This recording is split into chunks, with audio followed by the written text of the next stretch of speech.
Hello दोस्तों, स्वागत है आपका 100% के इस ब्रांड न्यू प्लेटफॉर्म पर। मेरा नाम है वरुण और हम बात कर रहे हैं ज्योग्राफी की। Class 10 geography chapter 1 resources and development. पिछले वीडियो में हमने कहीं ना कहीं रिसोर्स के बारे में चर्चा कर ली थी। क्या है रिसोर्स, या फिर कहीं ना कहीं क्या प्रकार है। मेन जो प्रकार हमने देखे दो प्रकार से, नेचुरल और ह्यूमन मेड। उसके बाद हमने देखा सामंजस्य मानव जो है कैसे नेचर, इंस्टीट्यूशन और टेक्नोलॉजी के साथ संसाधनों का विकास करता है, या कैसे हमारे लिए बेटरमेंट और कंफर्ट के लिए वर्क करता है। अब इसके बाद जो है बेसिक चीज जो यहाँ है, सीधा क्वेश्चन पूछा जाता है क्लासिफिकेशन ऑफ रिसोर्सेस का, कि रिसोर्सेस को किन किन प्रकार से बांटा जा सकता है, वर्गीकरण उसका किया जा सकता है। सो इस वीडियो में हम यही देखने वाले हैं, क्लासिफिकेशन ऑफ रिसोर्सेस। क्लासिफिकेशन की अगर हम बात करें, क्लासिफिकेशन, तो क्लासिफिकेशन मतलब क्या, इनको वर्गीकृत किया जा रहा है, कैसे कैसे हम इस रिसोर्स को अलग अलग प्रकार से बांट सकते हैं। देखो रिसोर्स तो एक ही है, मतलब बेटर अगर हम बात करें कि जो हमारे कंफर्ट के लिए काम कर रहा है और एनवायरनमेंट में पाया जा रहा है, सो वो तो रिसोर्स हो गया। अब रिसोर्स के भी प्रकार अलग अलग है। देखो दो मेजर तो हमने देख लिए थे कि सारे रिसोर्सेज क्या है, नेचर में ही पाए जा रहे हैं, और मानव क्या कर रहा है, एक मानव मेड, ह्यूमन मेड रिसोर्स भी हमने किया था, तो मानव उसको कहीं ना कहीं चेंजेस कर रहा है, कैसे, हमारी जरूरत के हिसाब से। अब यहाँ पर हम जो रिसोर्स हैं उनको कैसे अलग अलग प्रकार से बांट सकते हैं, क्या है वो यहाँ हमें पढ़ना है। सो चार प्रकार से बांटा गया है, यहाँ पर आप देख रहे हो नंबर 1, 2, 3 एंड 4। अगर हम देखें इस चीज को, आपकी बुक में सारी चीजें लिखी हुई हैं, और इसी चीज को हमें कहीं ना कहीं क्या करना है कि देखना है कि क्या है ये। तो अब अगर बात करें, सबसे पहली बात करें तो ओरिजिन के बेस पे क्या किया है, इसको बांटा हुआ है on the basis of origin, यानी उत्पत्ति के आधार पर कैसे क्या ये प्राप्त किए जा सकते हैं। उनको क्या है, बायोटिक एंड अबायोटिक। ठीक है, बायोटिक अबायोटिक दो टाइप हैं इस चीज के। क्या है हम पढ़ेंगे अभी, डोंट वरी। दूसरा टाइप क्या है, एग्जॉस्टिबिलिटी के आधार पर, खत्म होने की बात करी जा रही है कि कैसे एग्जॉस्ट हो रहा है वो, उसके आधार पर भी renewable and non renewable, renewable non renewable. अगर बात करें ओनरशिप के आधार पर, ओनर समझते ना, ओनर स्वामी, व्यक्ति विशेष जो हेड है, ओनर है, ओनरशिप है ना, स्वामित्व के आधार हिंदी में बोला जाता है। तो इंडिविजुअल, यहाँ चार टाइप है याद रखिए, individual, community, national and international, ये चार टाइप्स है। क्या है, एक एक टाइप को हम बहुत अच्छे से पढ़ेंगे, डोंट वरी। ठीक है, फाइनली क्या है, status of development. Status of development के आधार पर भी चार प्रकार के, potential, developed, stock and reserve. Potential, developed, stock and चौथा क्या है आपका, रिजर्व। ये चार प्रकार ही हैं यहाँ पर आपके इन रिसोर्स के। तो चार टाइप है, पहले वाले में दो दो टाइप है, ओरिजिन और दूसरा किसके, एग्जॉस्टिबिलिटी के आधार पर। तीसरा जो है आपका ओनरशिप और स्टेटस ऑफ डेवलपमेंट। इनके चार चार टाइप है, एक एक को देखेंगे। सबसे पहले ओरिजिन पर स्टार्ट करेंगे, उसके बाद एग्जॉस्टिबिलिटी की बात करेंगे, फिर हम ओनरशिप की बात करेंगे, और फाइनली स्टेटस ऑफ डेवलपमेंट की बात करेंगे।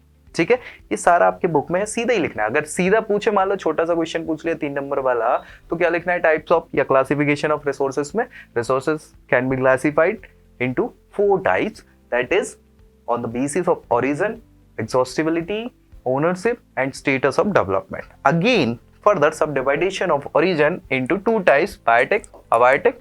Again exhaustibility, renewable, non renewable. अगर ओनरशिप की बात करें तो 4 types, individual, community, national and international. Status of development की बात करें, potential, developed, stock and reserve. Done, कोई दिक्कत परेशानी, एक एक को पढ़ते हैं। सबसे पहले किसकी बात करेंगे, on the basis of origin की। तो on the basis of origin पे अगर हम जाएं तो ये देखो भाई, दो प्रकार के होते हैं, बायोटिक एंड अबायोटिक। अब बायोटिक मतलब क्या होता है, बेसिकली हिंदी में बोलते हैं जैविक। जैविक मतलब जीव, जीव वाली बात है, जो जीवित अवस्था में है उनको बायोटिक कहा जाता है बेसिकली। ठीक है, तो यहाँ क्या कह रहे हैं, ऑल लिविंग एलिमेंट्स, जो भी लिविंग, लिविंग ना, जीवित, जैविक। ठीक है, सो जो भी जीवित एलिमेंट है या लिविंग एलिमेंट है on the environment are included in biotic resources. All, सभी के सभी लिविंग एलिमेंट जो भी एनवायरमेंट में एग्जिस्ट करते हैं, उन सभी को क्या कहेंगे, बायोटिक रिसोर्सेस। डन। अब इसमें देखें क्या है कि ये क्या है, दे गो ऑन रिप्रोड्यूसिंग और regenerating till favourable condition are available in the environment. ये हमेशा क्या करते रहेंगे, रीजेनरेट होते रहेंगे कहीं ना कहीं, या फिर अपने आप को रिप्रोड्यूस करते रहेंगे। कब तक? जब तक इनके हिसाब से जो फेवरेबल कंडीशन रहेंगी तब तक।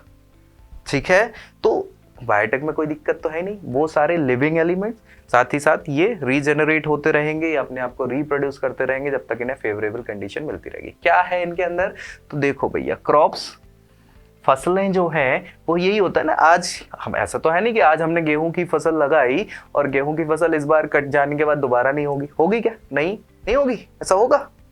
नहीं होता ऐसा। गेहूं के जो दाने हैं फिर हम नेक्स्ट सीजन में उसको फिर उसमें लगा देंगे तो वो क्या है, फिर बढ़ने लग जाएंगे। तो तब तक उनको फेवरेबल। अब मान लो ड्रॉट पड़ गया है ना, या फिर मान लो क्या हो गया, कहीं ना कहीं सूखे के अलावा मान लो बहुत ज्यादा बाढ़ आ गई तो बह जाएगी फसल, खत्म हो जाएगी, तो वो रिप्रोड्यूस नहीं कर पाएंगे। लेकिन फेवरेबल कंडीशन रहेगी तो अपने आप को रिप्रोड्यूस करेंगे। तो यहाँ क्रॉप हो गया, ग्रास हो गया, एनिमल्स हो गया, फिशेस हो गया, फॉरेस्ट हो गया, जो भी लाइफ स्टॉक है और जो भी मैन्स हिमसेल्फ है ना, ह्यूमंस की भी बात यहाँ करी जा रही। तो ये सब के सब क्या है, ये कहलाते हैं आपके बायोटेक रिसोर्सेस। समझ आ गया ना? बहुत सिंपल सी चीज, लिविंग एलिमेंट्स, ठीक है, और ये रिप्रोड्यूसिंग, रीजेनरेटिंग। कब? फेवरेबल कंडीशन हो तब। कौन कौन आएगा?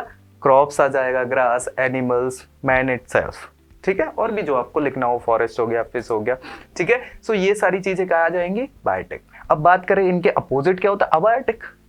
भाई बायोटेक समझ आ गया, लिविंग, ये नॉन लिविंग हो जाएगा अबायोटिक में, ठीक है। सो अबायोटिक में they comprises all non living element.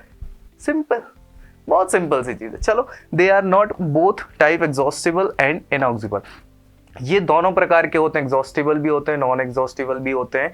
मतलब कहीं ना कहीं कि जो खत्म हो जाते हैं या नहीं होते, दोनों प्रकार से। इसमें क्या है, एग्जॉस्टिबल में अगर बात करें, all type of minerals and conventional power resources, जो एग्जॉस्ट हो सकते हैं, खत्म हो सकते हैं। भाई हम बोलते हैं ना कि हम वेरी एग्जॉस्ट, हम थक गए हैं, हमें गुस्सा आ रहा, हमारा दिमाग जो है वो पढ़ पढ़ के थक गया है, तो वो एग्जॉस्ट होने लगता है ना कि अरे यार अब नहीं पढ़ पाएंगे, अब दम नहीं बची पढ़ने की। वही चीज है। ऐसा यहाँ क्या हो रहा है, एग्जॉस्टिबल में खत्म होने की बात करी जा रही है कि जो खत्म हो सकते हैं। कौन खत्म हो सकता है? वो सारे मिनरल्स खत्म हो सकते हैं जो भी पृथ्वी के अंदर है, खत्म हो सकते हैं, क्योंकि वो तो नहीं है, एक्स्ट्रा तो है नहीं कि कल को रिप्रोड्यूस होते चले जाए, क्योंकि इनको बनने में बहुत टाइम लग जाता है, ठीक है। और इसके अलावा क्या है, जो भी पावर सोर्सेस हैं, कौन से? Conventional power sources. मान लो कोयले की बात करें, कोल की, पेट्रोलियम की बात करें, तो ये तो जितने हैं उतने ही है ना, क्योंकि इनको बनने में टाइम लग जाता है, ठीक है। सो ये खत्म हो सकते हैं। दूसरे इनऑक्सेस्टिबल है ना, जो इनऑक्सेस्टिबल में जैसे पानी तो क्या है, ग्लेशियर्स हैं, ग्लेशियर पिघलते हैं, पानी आ जाता है, ठीक है, बादल से बारिश होती है, फिर क्या हो जाता है, वही सर्दी पड़ती तो ग्लेशियर वहाँ जो है वो जमे रहते हैं। या फिर बात करें हम वाटर साइकिल की, तो आप देखते हो ना कि वही पानी आके समुद्र में मिल जाता है, फिर समुद्र से वो वेपर बन के उड़ जाता है, बादल बनते हैं, फिर वो बारिश के रूप में आ जाता है। तो ये वाटर साइकिल चलता रहता है, ठीक है। Next air cycle, solar energy जो है, क्योंकि अभी तक तो मतलब ऐसा नहीं कि सोलर खत्म, सन हमारा खत्म नहीं होगा, ऐसा भी नहीं है, लेकिन बहुत टाइम लगेगा, ठीक है। सो इतनी जल्दी खत्म नहीं होने वाली। तो ये कुछ ऐसी है जो इनऑक्सेस्टिबल है, जो एग्जॉस्ट नहीं होंगी इतनी जल्दी, हो तो सकते हैं लेकिन इतनी जल्दी नहीं होंगे। सो ये एनर्जी कैसी हो जाएगी, इनऑक्सेस्टिबल। और बेसिकली क्या कहलाएंगे, अबायोटिक। अबायोटिक में क्या है, नॉन लिविंग थिंग्स हो जाएंगी, दोनों प्रकार के हैं, एग्जॉस्टिबल, इनऑक्सेस्टिबल, ठीक है। क्या क्या टाइप डन, ये बन जाएगा ना ओरिजिन के बेसिस पे। सीधा सीधा क्वेश्चन आ जाता है कि भाई on the basis of origin समझाइए क्या, रिसोर्स को। तो दोनों टाइप हमें समझाने पड़ेंगे, बायोटिक एंड अबायोटिक, ठीक है। चलिए नेक्स्ट वीडियो में हम जो चर्चा करेंगे उसकी बात करेंगे किसकी, आपके on the basis of exhaustibility, खत्म होने के अंदर, ठीक है। चलिए मिलते हैं नेक्स्ट वीडियो में, तब तक के लिए जय Hind. I hope you like this video. For more such videos, keep watching our channel and do not forget to like, share and subscribe.